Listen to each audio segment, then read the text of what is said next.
My friends, as Doug Ford would say, welcome once again to Leviathan Must Be Stopped. I'm Trevor Perry, and I'm pleased today to be joined by a longtime friend of mine, Steve Fretwell.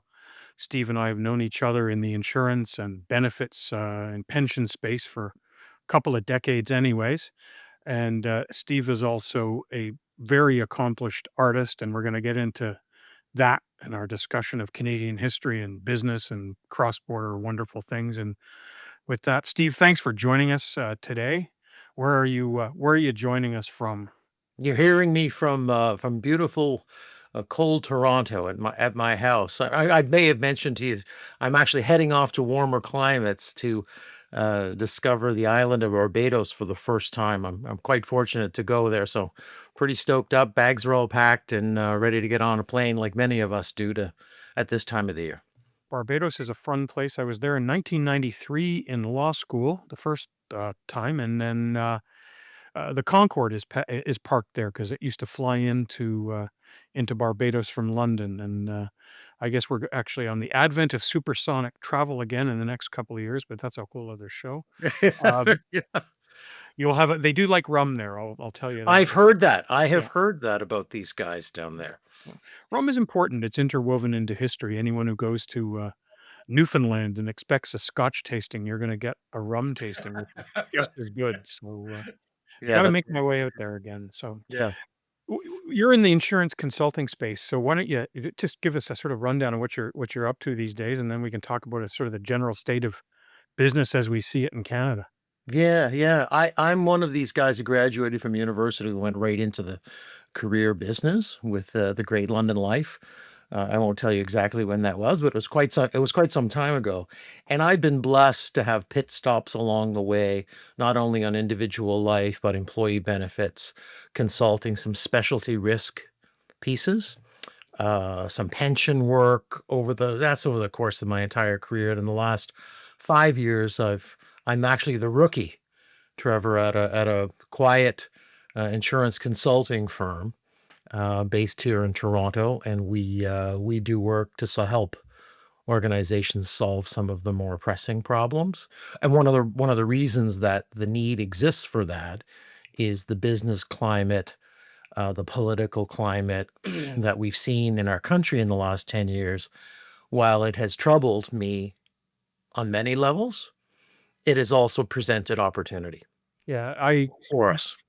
I sort of ineloquently say that um, as much as I cannot stand the current federal government, from my business perspective, it's the best thing that happened to me because we're in a similar space. I mean, I tell people I never want to be known as an insurance salesman. I'm a lawyer who so happens to be licensed to sell insurance right across Canada. But this environment, this punitive tax environment that we live in, has Mhm. got the phone. People are calling. It's ringing all the time, and in a complex, some simple situations, or what you and I might consider to be simple situations, and Mhm. then into the complex cross-border international space. A lot of family business planning that's going on, and people are sitting there saying, I don't know what's gonna happen in this country, and sort of leads us into our first, uh, topic. What's your sense as to the business climate in Canada right now on the Main Street and Bay Street, side? Yeah, I'll preface my comments on this to raise my hand and say, yes, I am a Carleton University student of political science. So Yes, is I Conrad did. Black, that's a good Yes, thing. yes, I did work in Mazinkowski's office, and yes, I was a card-carrying conservative for the better part of my life, but I consider myself more to the center of that tradition. So that's the first thing that I'll say.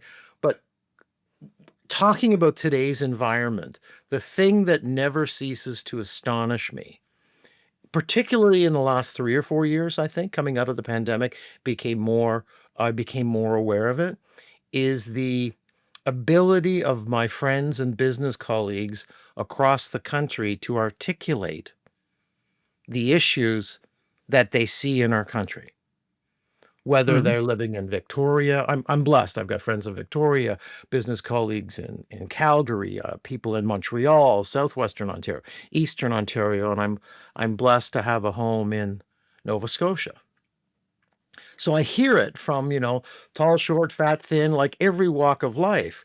and you don't have to pull out of people their thoughts and opinions. No, It it's it free it's flowing, it's they think. amazing to me how people it can just it rolls off their tongue. Now, most of it is half sensible in Mhm. the sense that I can understand what they're saying.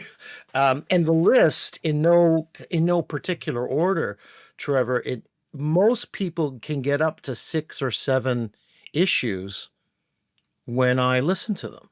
What are the big 2? What are they leading with? Now, the big 2, I think it's immigration, Yeah. and the economy, but people are very, like, very versed on things about, a rational relationship with environmental concerns, Mhm. housing issues, healthcare, job security, food inflation, crime sentencing, net zero as a god being a problem. And the interesting thing is all these topics, and I'm hearing it too. I mean, virtually the same sort of hierarchy of concerns. They're all interwoven. They have one common foundation, in that, at least in my humble opinion, all of these problems have been created by government. They've been created by just moronic policies in certain cases, politically motivated, economic. So Mhm. I wouldn't even say self-interested policies. I mean, immigration is an absolute debacle, and I'm hearing that from immigrants or children of immigrants who are saying, "No, no, no, this is not right." We've talked about on this podcast. We talked about the temporary foreign worker thing, and Okay. I mean, it makes no sense to, basically disenfranchise, young people from their first job. And I bear no malice against the folks who are coming over here. They're polite, they are hardworking, they're coming with the best of intentions. But where prominent Canadian companies, and we know who they are, lining up to basically hire people because they're subsidized by the federal government to do so, is, to use one of my 12 Yiddish words, verkackt. And it goes further. I mean, you had the student situation where now these students whose visas are coming up for expiration are now miraculously all claiming refugee status. Woohoo. We have to get away from this sacrosanct idea that criticizing immigration is somehow racist. It's not. Uh, Under Stephen Harper, immigration was Canadian focused. It was fair. It had a point system.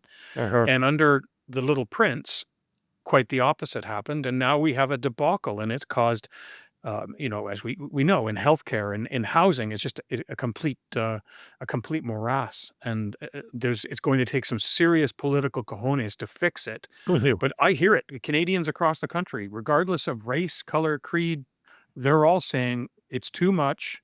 It needs to be stopped. It needs to be, reversed in certain cases, and it's got to be Canadian focused. Are you seeing that too? Yeah, first of all, yeah, absolutely, and, I mean, you're more in tune to this than sort of the average person just by the nature of your personality, the way your appreciation for history and your connection to the subject matter, but I could hear exactly the same thing from somebody in Nova Scotia or somebody in Alberta. The language may change, but the concern about it and the ability. I guess the other part I want to add to that is it's one thing to be able to rattle off the list. It's another thing to be able to speak to it on a personal level.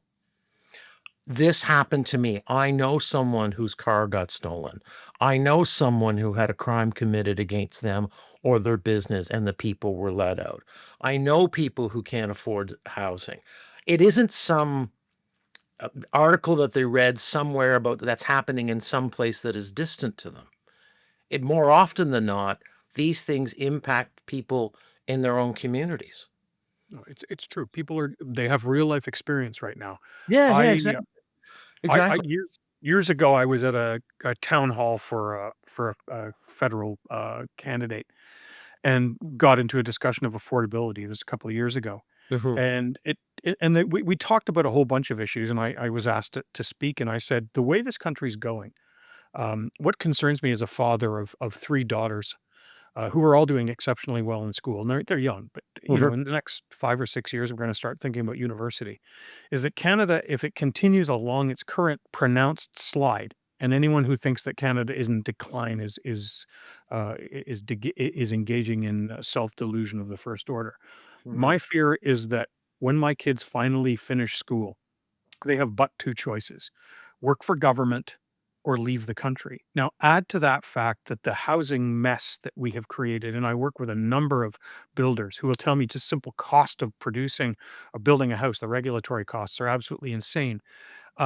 We are in a situation where a generation or 2 of Canadians will not be able to own a home nor consider owning a home, and what that does, to the foundations of a society, I think is deeply malevolent, and Canadians need to get attuned to that. The only ones I hear who don't get that are the what I call, "We've already got ours" generation, which are the folks older than us, who unfortunately put this government back in Uh-huh. office. Yeah, But that well, they I know some of them, and I'll just back you up a little bit. So call me in a few years when your kids are ready to go off, because I have 3 of them in Mhm. university. Yeah. And my first observation is that so my peer group, whether it professionally or personally, have children who are in that boat, either in or just getting out. And one of the things that astonished me is that many people said that their kids didn't want to stay in this country. No. They No, admit it very readily. That was the first thing. The second thing that they admitted was that the rudimentary addition that's required to figure out how much money do I need to save each and every month in order to be able to add up to enough money for the down payment on a home, a modest mhm. starter home, as we know them to be, was completely out of reach for people, for the majority of people. And that when you listen to that being repeated again and again and again on a personal level across the country, it drives towards this idea of first is this an insurmountable, impossible solve? Like it can we get ourselves out of this? Have we gone too far? I'm a natural optimist, Trevor, so I think the answer to that is yes. I think we can do it. It often begins with awareness. So I'm happy that people can rattle this stuff off. I'm happy that people can dictate or sorry, list off on a personal level what's happening. What seems to be a mystery to me is voting behavior at the time that the polls are there, Mhm. where this idea of all these issues and grievances somehow magically disappeared. It's like somebody came with a magic wand and said, just forget about all that kind of stuff. Forget about everything that we've done, you So, know? I think And the and natural and we'll answer just go on. So that one's a bit of a head scratcher for me. I don't really get it. exactly. I mean, Canadians, like you had Pierre Poilievre and the Conservatives 20 points ahead and managed to pull defeat out of the jaws of assured Mhm. victory. And I still think he needs to atone for that to become more grounded and palatable to the Canadian voter. I think he can still win, but he faces this, the labors of Sisyphus. He's got to push a Mhm. massive boulder up a hill because you have a stacked media against you, and then you have the boomer generation that believe that Mark Carney is the second coming of something. Um, the the populism that's there, and we certainly see it in the United States.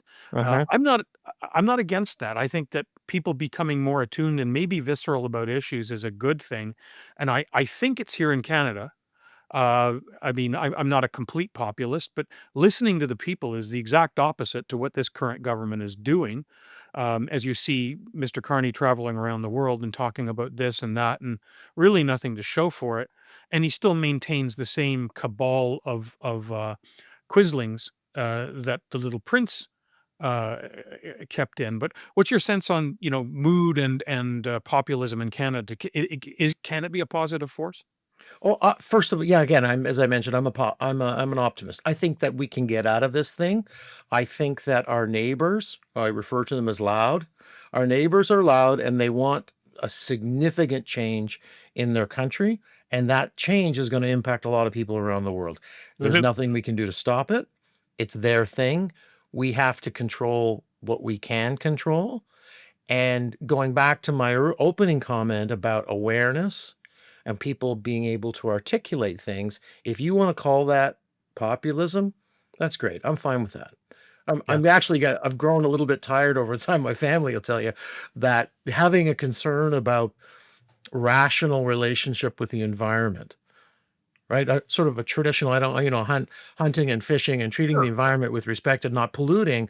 If Yeah. I don't, Stewardship. if I'm that person, but if I don't bow to the god of net zero, I somehow am dumping poison toxins into the creek by my house. Exactly.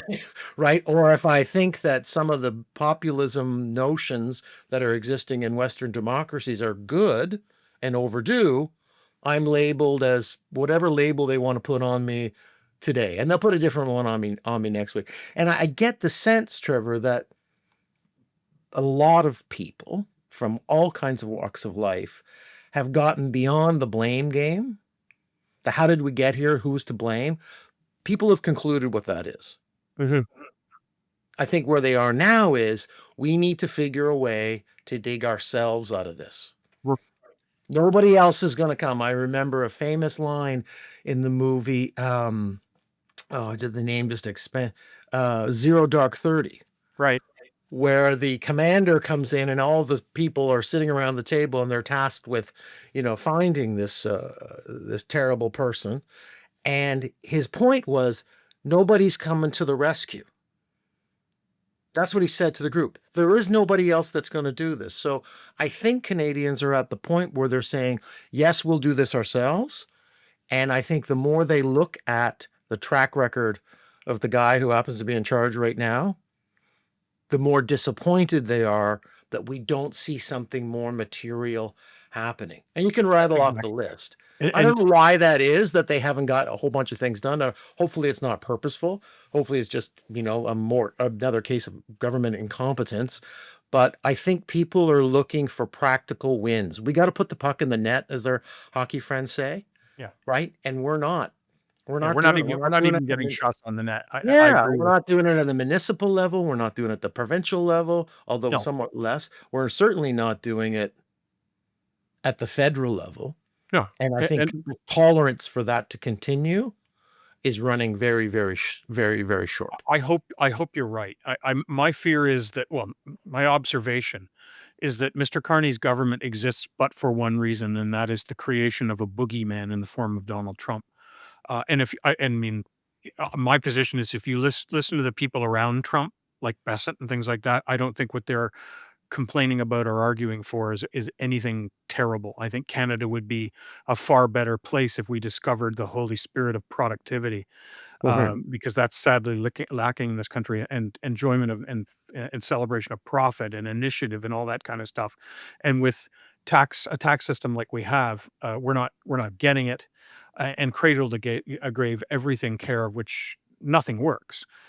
You've created the nanny state of all nanny states. I see us following more in the Keir Starmer mode, unless we arrest it. So, and hopefully by the time this thing airs, he's no longer the prime minister in the UK.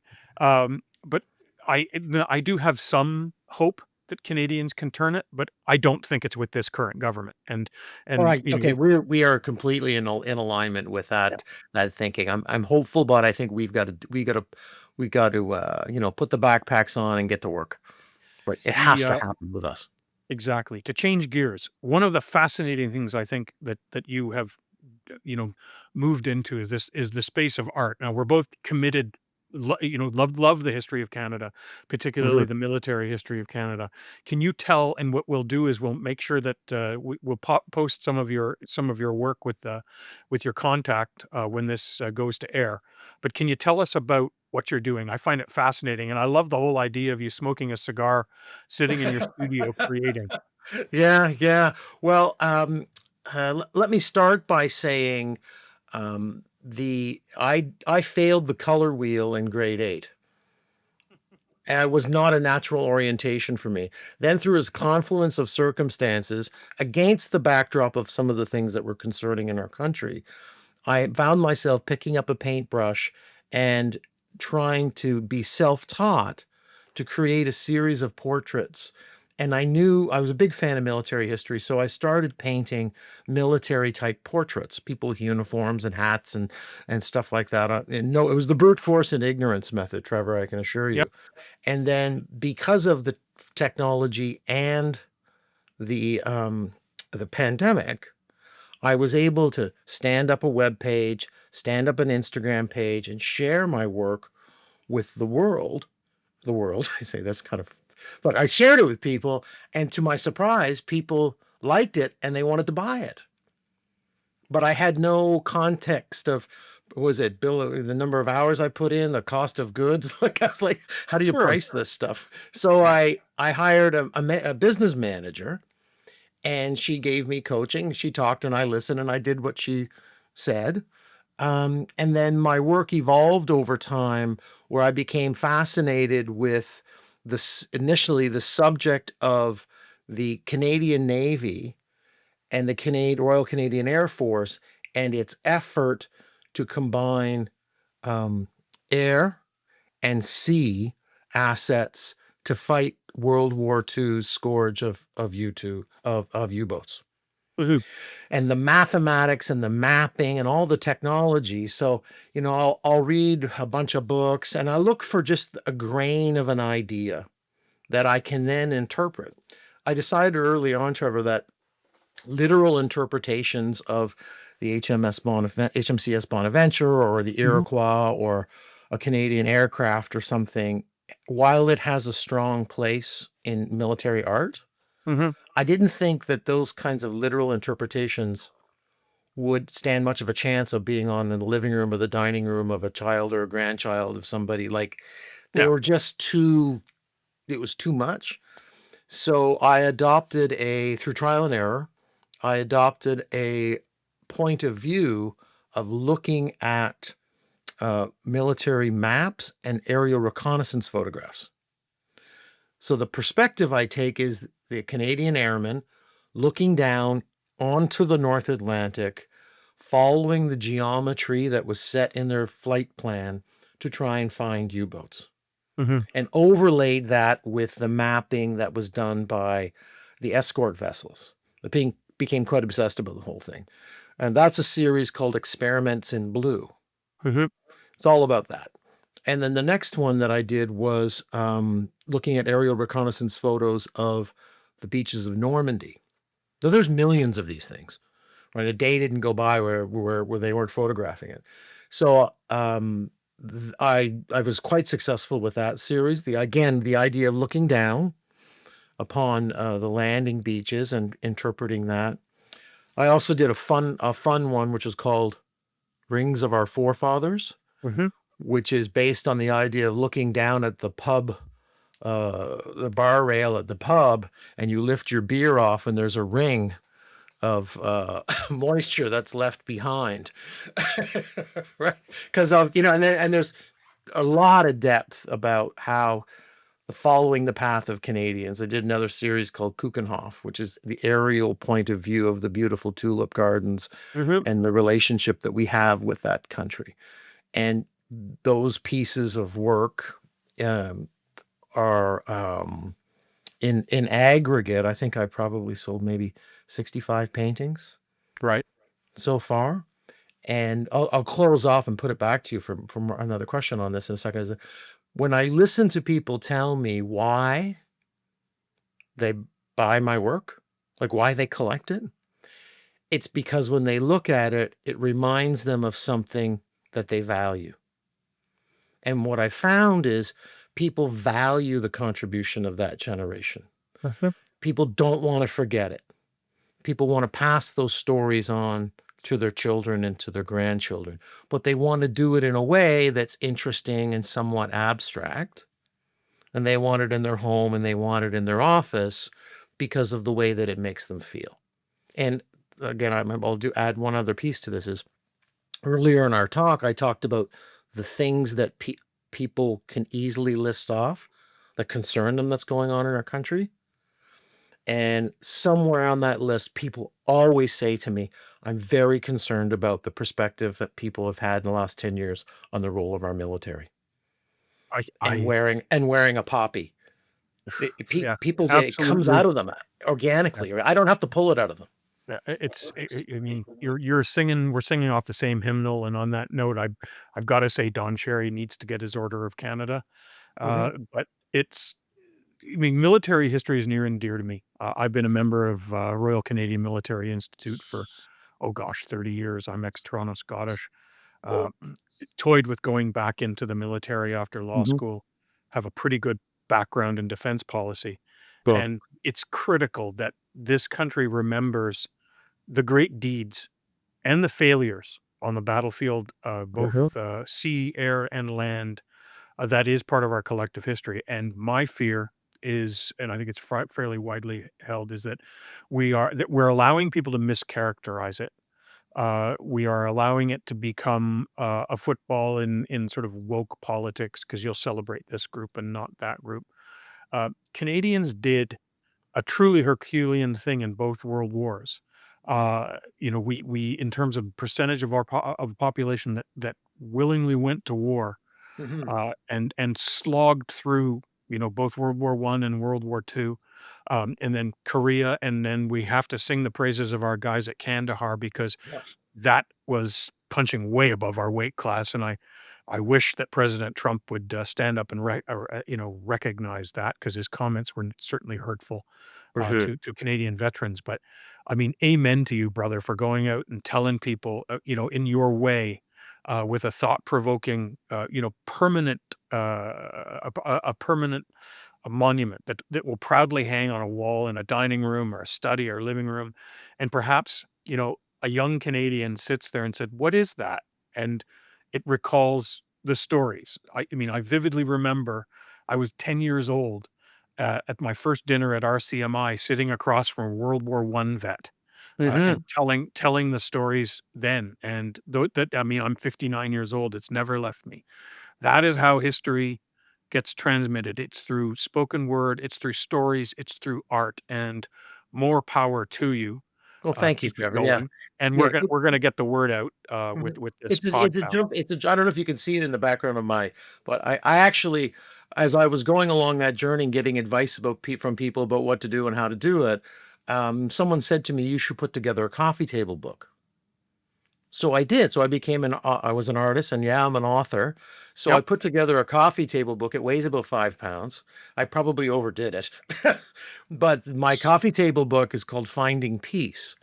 And I think as a person who tried to interpret that I found myself in situations in malls where people wouldn't have a poppy on, and I heard a story about Nova Scotia where they didn't want a school didn't want veterans to come in on Mhm. Remembrance Day with their uniforms on because a certain group of people would be triggered by seeing people in uniform. Right. And I thought to myself, like, what can I do about this? Because sometimes against the backdrop of all these things, a lot of Canadians feel helpless.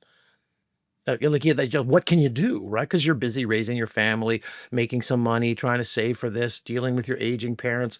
We're busy people. So I thought, if there's any way that I can bring a story or help launch a story around a dining room table or around an office water cooler, because something that I've created goes up on the wall and helps someone remember something, I'm happy to do it. And I'll give you an interesting example. A couple, the collector's dad flew in Lancasters, Mhm. and they saw my work, and they asked me to do, I think it was 6 feet by 4 feet, pretty big piece, as a tribute to the old man. And we got his flight logs. So we knew the date that he flew over Juno Beach. Mhm. We knew the type of aircraft he was in. We knew the time of day, right? That this was going on. So they put this in their dining room, and beside it, they placed a shadow box with the old boys' medals. Wow. So when somebody comes into the dining room, you see this painting, you say, "Oh, this is kind of an interesting thing." It's a very touching, and they're wonderful people, great art supporters. You see this wonderful thing, but it's not about me. It's about what he did, and it's about that family's willingness to try and bring something into their lives that will keep that alive. And that's done through art and through story and through documentaries and reading books and, me asking my kids, "Hey, do you want to come and learn about the Juno Beach Center again?" My kids are like, "Okay, Dad. No, no, no, thank you. We're okay. I 5 times is enough." I was there in 2012. strongly urge every Canadian who goes to France to visit it, Yeah. and of course, Vimy, which is, Yeah, I've been in there. Yeah, sovereign yeah, Canadian territory. You've got to visit it, yep. but all can say is keep up the great work. This is the way Thank we're you. going to engage Canadians to think about their country in a positive light, to love it again, Mhm. to respect those that they paid the ultimate sacrifice, and from that we shall go, as Mr. Churchill said, into broad sunlit uplands, Of and course. take back our history and Of course. restore a sense of Canadian prosperity and accomplishment. And with that, Steve, thank you so much for joining us today, and we'll look forward to carrying our conversation on again. All the best, my man. Keep your hands up. Cheers. Take care.